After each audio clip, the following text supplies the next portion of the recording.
I just tried to record this video earlier and I ran into a big problem. A problem that I never ran into before.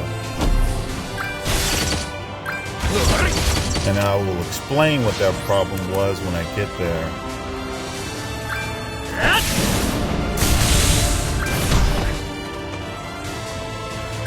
For the first phase, it's pretty much a standard fight. The only thing you got to keep in mind is that when they put their stances up, you don't want to attack them, because if you attack them when their stances are up, they gain a HP related stat buff that can stack up to like 5 times. And if that should happen,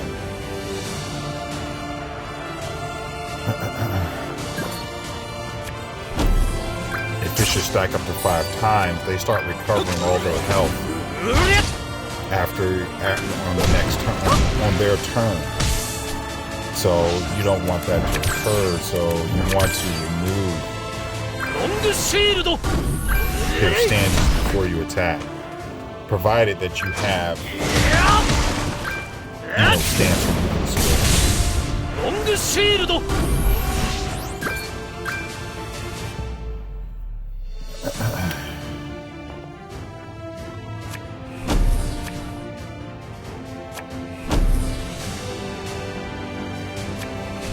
Can't stop this guy.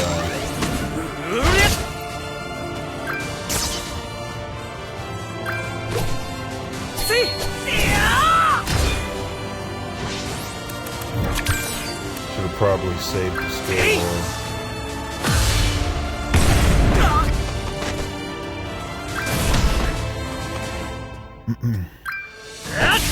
I farmed this on using a different hero for Arthur. I used Barrier of Purity because that's what I saw in the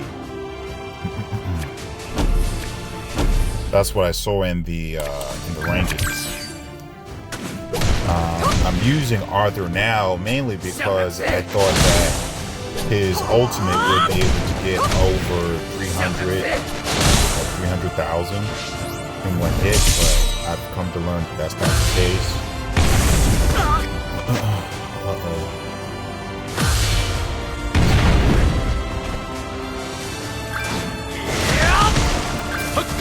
Also, too, Barrier of Purity does a lot of damage. I have no way to remove stances here, so I'm just going to have to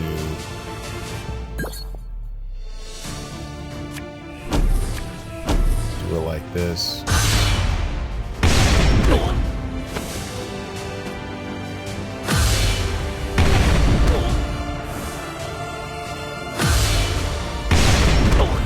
That worked out surprisingly well. Now we're coming into phase 2.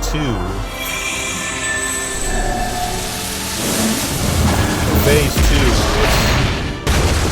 they still have a mechanic in there that prevents you from casting your ultimate if you have one ready.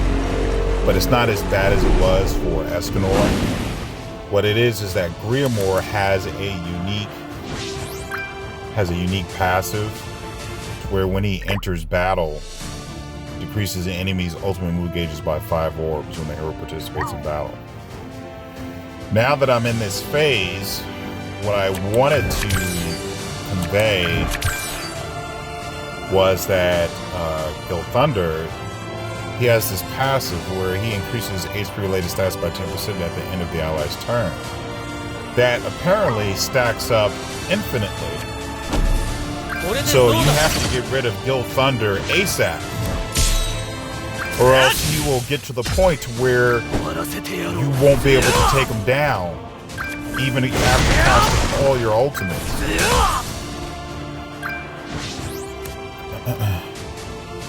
And right now,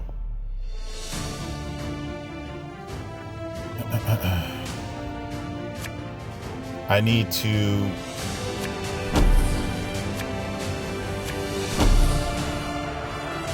focus on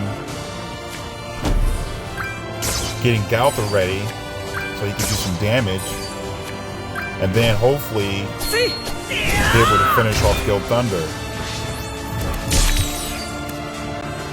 I can't remove any stances though, so this is a problem.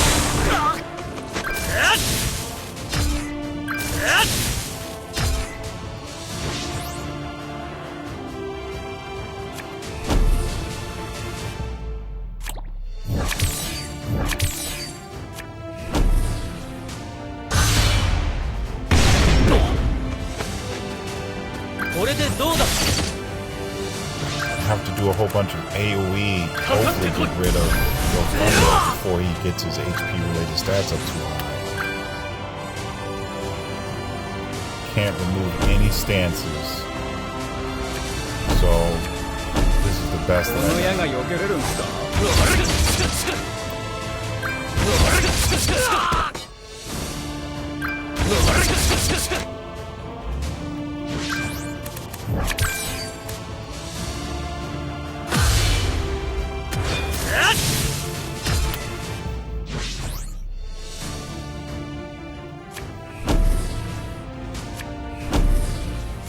best I can do. Got him. So this is my free to play friendly setup. All these heroes here can be either acquired from like the coin shop or something of that nature. It's like coin shop. Yeah, really, coin shop. All these heroes can be acquired from the coin shop. Of course, you can get them in a general pool when you're making draws. Well, yeah, in the general pool draw. So, right now, what I'm going to do is this. But I can see why they were using their area of purity, because not only does she do a lot of damage, but she has the capacity to take out the enemies with just her skills, especially should you rank them up. Also, too, since she has the evade buff, or the buff that comes with evade, I forgot the name of the actual skill. But because she has a buff that provides an evade at rank 2 and higher, she can avoid the Grimoire. Maybe I should. I'll try that. She could avoid the Grimoire attack, and if she managed to get to her ultimate, she won't lose her ultimate because she will evade the attack. But there it is. Trio Troublemakers final boss battle event. Part of the what is it? The Holy War? Something part 2. I forget what it is.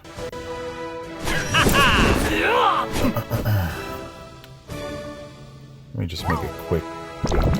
Holy War Festival Part 2 is part of the Holy War Festival Part 2.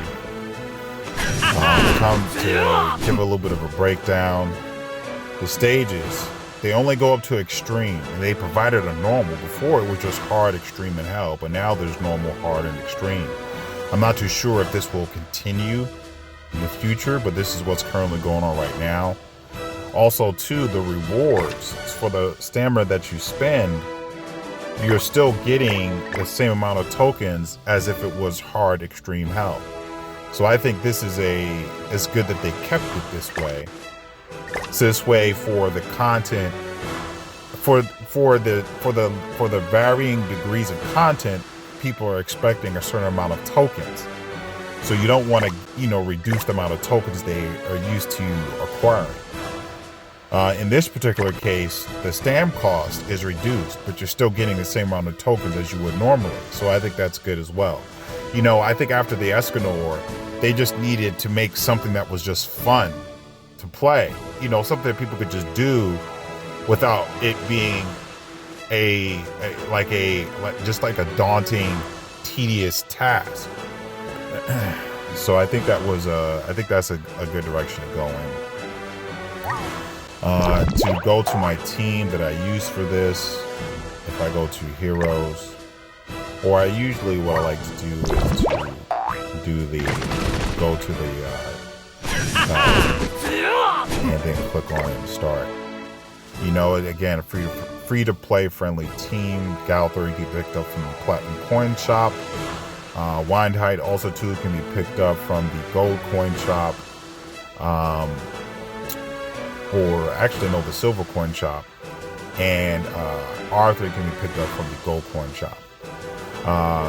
This version of Elizabeth, Boarhat Tavern Elizabeth, you get her just initially from just playing the game, and you could get more copies of her token, I believe, from the Silver Coin Shop.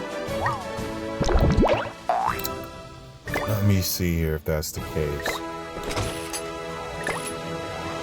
Is she in here? No, she is not. So you cannot get her from the Silver Coin Shop. You actually have to get her.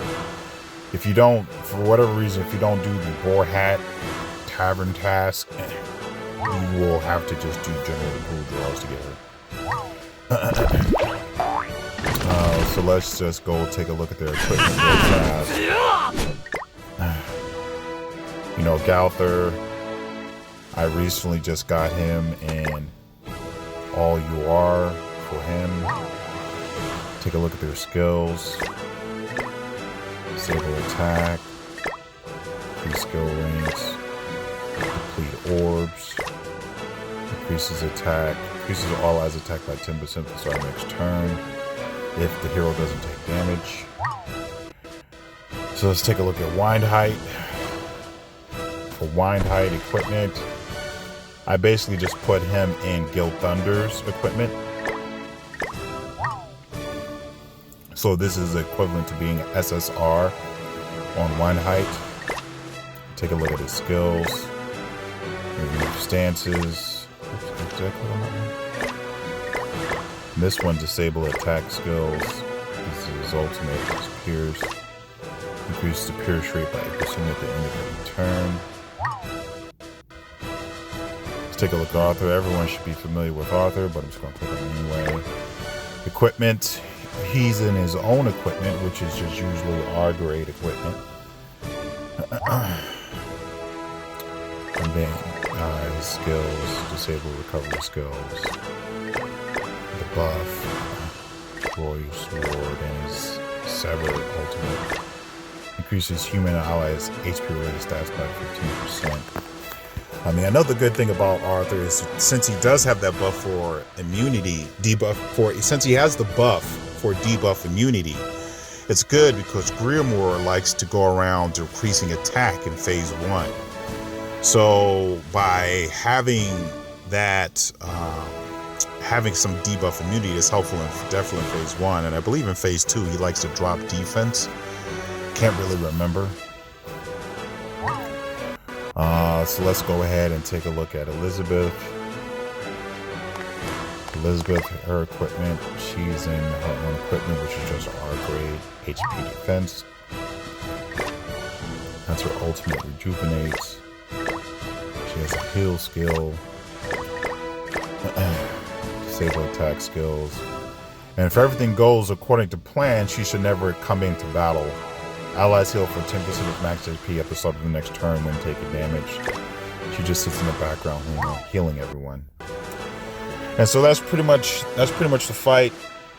It's a pretty straightforward fight. I was able to, farm it out without too much complication.